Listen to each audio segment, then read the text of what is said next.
Hey guys, how you guys are doing? This is Coach Scott, and we're starting Unit 7, and this is a very fundamental unit, and it's really the first part of about 3 units that are tied in together on stoichiometry, but I chose to break them up just to make it a little bit simpler. And so we're going to spend about the next week or two on what I like to call the mole concept. And it starts with Avogadro's number, right? And what is that, right? What is the mole? All right, so a mole, and we talked about this early in the year, an atom's atomic mass is equal to the number of protons and the number of neutrons in the atom. So if we look at carbon here, right? If we look at carbon, all right, we see that carbon has 6 protons. We're looking at the periodic table. And then we have the mass of 12.01. If you remember man, 8 man, okay, mass number minus the atomic number equal the number of neutrons. So this tells me that carbon 12 has 6 protons and 6 neutrons. Now we talked about the atomic mass unit. And the atomic mass unit, this should be a review, is equal to 1/2 the mass of carbon 12, or about the size of 1 proton or 1 neutron. So 1 proton equals 1 neutron. So it'd be really cool to get these things and weigh them out, right? It really would, and hopefully we could do that someday. I don't know why this can't move over now, but we'll see if we can. Let me pause here real quick. And there we go. So let's recall this, that what if I had 1 atom and I wanted to measure the mass? That'd be a little hard to do, right? I cannot take that 1 small atom and put it on a balance and measure it. I can't. It's so small. But we do know that 1 carbon atom, we can measure it, has a mass of about 2 times 10 to the minus 23rd grams. We know that. Let's see if we can move forward here. All right. Now we know it takes a lot of atoms to give us enough to actually measure something in the lab. We know that hydrogen, the atom, has a mass of 1 atomic mass unit. So how many atoms of hydrogen would be needed to make a 1 gram sample of hydrogen? Well, it would be 6.022000000000000000000, or 6.02 times 10 to the 23rd. And we call that Avogadro's number, or we also call it a mole. A mole, which is why we have our class pet. So, how do we get this number? The atomic mass of 1 carbon atom is 12.01 AMU, or 2 times 10 to the 23rd grams. So how many carbon atoms would it take to get 12.01 grams of carbon? Well, we know that a mass of 1 carbon atom is 2 times 10 to the 23rd grams. And the total mass of carbon atoms is 12.01.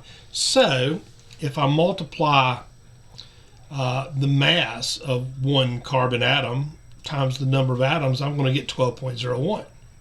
Well, I can use a little algebra, and I could call this,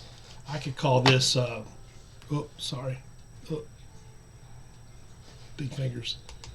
I could call this X.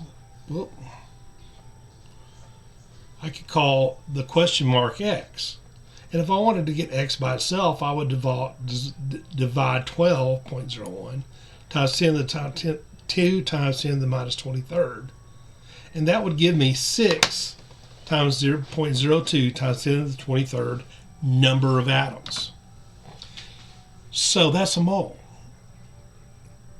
All right. So if I had a mole of pennies, I could give those to everybody in the world right now, everybody on the planet, all right, I could give, if we had 6.02 times 10 to the 23rd pennies, they could spend $1 million per hour, every hour, day and night for the rest of their lives. Give me a mole of pennies. 1 mole of marbles would cover the entire earth, including the oceans, for a depth of 2 miles.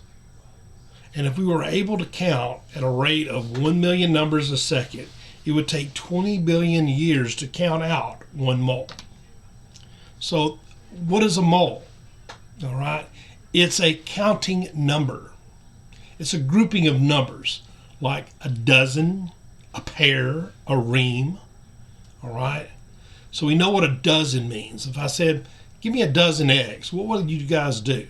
Well, you'd bring me 12 eggs, because you know that a dozen has 12 of something.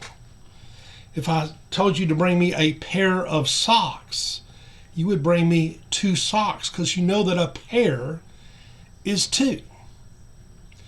If I was to tell you to bring me a mole of something, then hopefully after today, you know that you would bring 6.02 times 10 to the 23rd of whatever I asked you to bring, which would be a lot.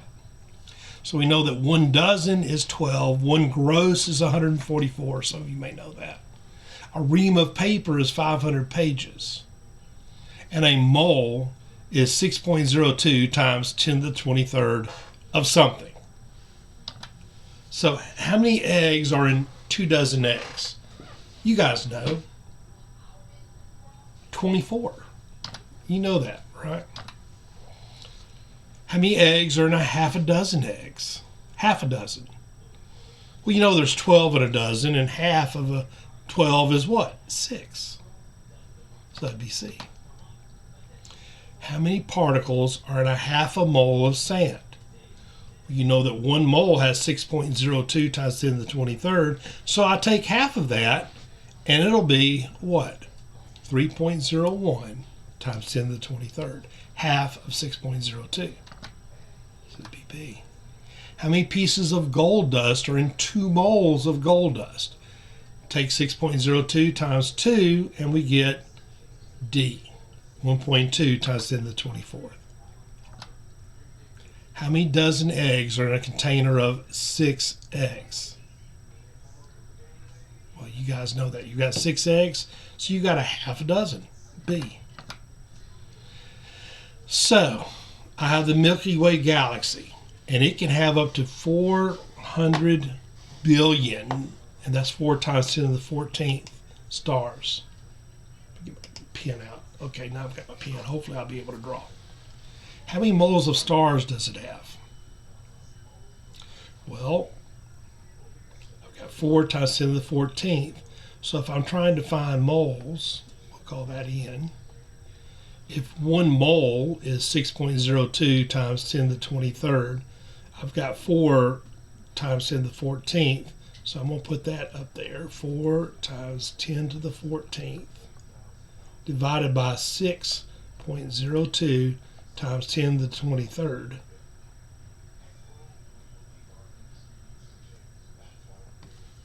I'm going to have to use my calculator. So I'll pull out my calculator.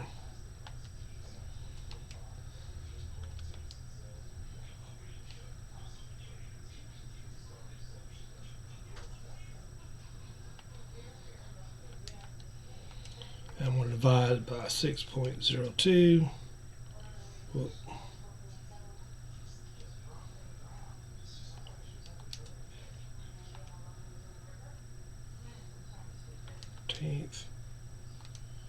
Divided by 2.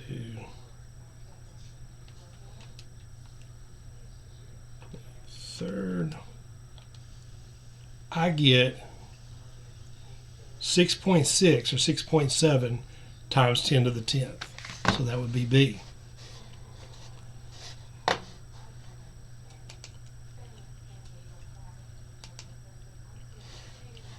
Mathematicians estimate Earth's beaches contain 5.6 times 10 to the 21st grains of sand.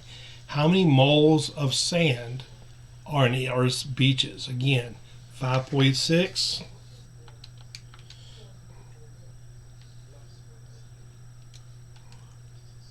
21 divided by 6.02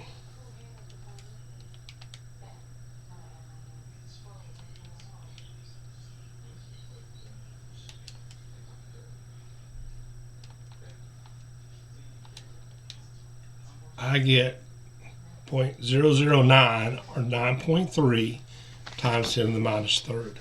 And I just put my calculator, put the numbers in my calculator and got it. And how did I get it? The number of grains of sand divided by what a mole is. Okay, just like we did, and we'll work some of these out in class so we get a good understanding. So, the mole is actually an SI unit. All right, it's a standard scientific unit, and it's used for measuring the amount of something, usually in a chemical substance. So, if I've got 6.02 times 10 to the 23rd atoms, that means I have 1 mole. All right, and we use that, and there's actually a little formula, and it's on your formula sheets. So we know that 1 mole of a substance is 6.02 times 10 to the 23rd. Like we know a dozen has 12. So we have this formula. N is the number of moles, the little n. And that's, we always use N for the number of moles. Big N, capital N, is the total number of particles that we have in the sample. And N sub A is Avogadro's number, which is 6.02 times 10 to the 23rd. Always. It's a constant. All right. So how many moles of gold are there in a sample containing 3.01 times 10 to the 23rd atoms of gold? Now again, if we do that, let's use our formula. N, whoop, I don't know why that does that, but it does, so we're going to move on. So N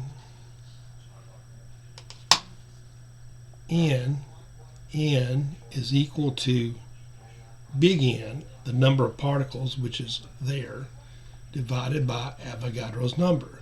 So N is 3.01 times 10 to the 23rd over 6.02 times 10 to the 23rd. Now, if you know exponential notation and how to do the math on that, it's pretty easy. That's going to be N, or you could use your calculator. N is going to equal to 0.5 moles. 3.01 divided by 6.02. Or use your calculator. You should get the same number.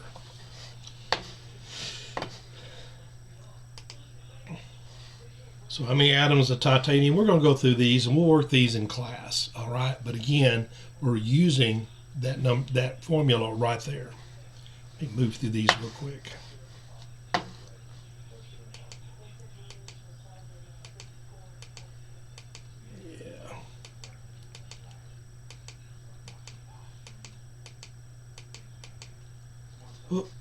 All right, moved a little quick. Now, here we go. So, we know that a mole of any substance contains a Avogadro's number of particles. Like we know that a dozen has 12 particles. And Avogadro's number is 6.02 times 10 to the 23rd. So 1 mole of carbon atoms will have 6.02 times 10 to the 23rd atoms of carbon. We can use it with pickup trucks.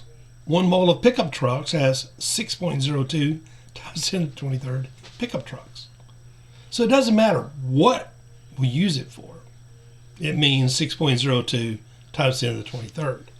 Now, usually we use it for atoms, molecules, formula units, or ions. All right. So if I say that I have a molecule of water, all right, and it has a mass of 18, 1 molecule AMU. If I have an Avogadro's number, though, 6.02 times 10 to the 23rd, that means I have a mole of water, or 18 grams. There's a 1-to-1 relationship. Just trust me on that. So 1 mole of carbon atoms has 6.02 times 10 to the 23rd carbon atoms. 1 mole of water, okay, there's 6.02 times 10 to the 23rd molecules. 1 mole of sodium chloride has 6.02 times 10 to the 23rd formula units. And we're talking about ions there. All right, well, we'll work these during class. Let's move on because I don't want to make this too long. So let's talk about something in real life. Calcium deficiency can cause osteoporosis, which is weakening of the bones. We need a minimum of calcium in 1 milliliter of blood. It should have 1.3 times 10 to the 18th atoms. So a patient has her blood tested and she finds that there are 3 times 10 to the 5th moles of calcium in the blood. Okay. Is this patient at risk for osteoporosis? Let's think about it. So we know that there's 6.02 times 10 to the 23rd atoms per mole. And they said we have 3 times 10 to the minus 5th moles of calcium. So that means she has 6.02 times 3 times 10 to the 5th, 1.8 times 10 to the 23rd atoms of calcium. She's over and above the minimum. She's good to go. So let's review real quick so we get a good understanding of what's going on. All right, if I say that I have 1 formula unit of NaCl, that means I have 1 sodium ion and 1 chlorine ion. All right, and we're talking about, of course, electronegativity and bonding. If I have potassium chromate, that means I have 2 potassium ions and 1 chromate ion. If I'm talking about tin hydroxide, SNOH2, that means I have 1 tin 2 plus ion and 2 polyatomic hydroxide ions. If we're talking about molecules, if I have H2O, that means I have 2 hydrogen atoms, 1 oxygen atom. For benzene, I have 6 carbon atoms, 6 hydrogen atoms. All right. Chemicals, remember, are composed of more than 1 molecule or formula unit that we can see. All right. To indicate more than 1 molecule of our formula unit, we add a coefficient in front of the compound. All right. So if I've got 6 molecules of carbon dioxide, I put a 6 in front of there to show that I have 6 CO2s. Now, how many atoms of carbon are in 6 CO2s? Well, I'll more or less distribute that 6 to the C, so I have 6 carbon atoms, and we can count them. 1, 2, 3, 4, 5, 6. And how many oxygen atoms? We can count them, or we can just distribute that 6. We can distribute the 6 to the 2, and we would have 1, 2, 3, 4, 5, 6, 7, 8, 9, 10, 11, 12 oxygen atoms. Okay? So if we look at the 3 atoms of, 3 formula units of NaCl, I have 3 of those and 3 chlorine ions. All right, so if I distribute that, let me get where I can write, and we'll just do these. We'll do these in class. All right. So again, just to review, if we're going to convert things to number of moles into number of particles, all right, remember that if I have 1 mole of something, that I have 6.02. All right. If I have 1 mole of hydrogen, or 1 mole of water, excuse me, that means I have 6.02 times 10 to the 23rd H2Os. So that means I have 2 moles of hydrogen atoms and 1 mole of oxygen atoms. All right. If I have 3 moles of sodium chloride formula units, that means I have 3 moles of sodium ions and 3 moles of chlorine ions. All right. We'll work these in class and make sure we understand them well. Moving through here. So here's a real-world application. Hemoglobin is in our blood, and it's a protein, right? and it carries oxygen around our body. Now, the formula for one molecule of hemoglobin is C2800, hydrogen 4800, nitrogen 3200, oxygen 800, 8 sulfurs, and 4 irons. So if I've got 2 times 10 to the 16th atoms of iron, how many moles of hemoglobin would be present?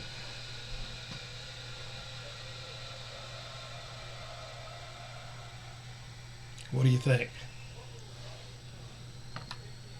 We'll work on that in class. And so guys, welcome again to Unit 7, Stoichiometry. Working the moles. It's going to be fun, I promise you. And we'll learn something, and it'll all be grand, okay? All right, this is Coach Scott saying toodles, and have a great day. Bye.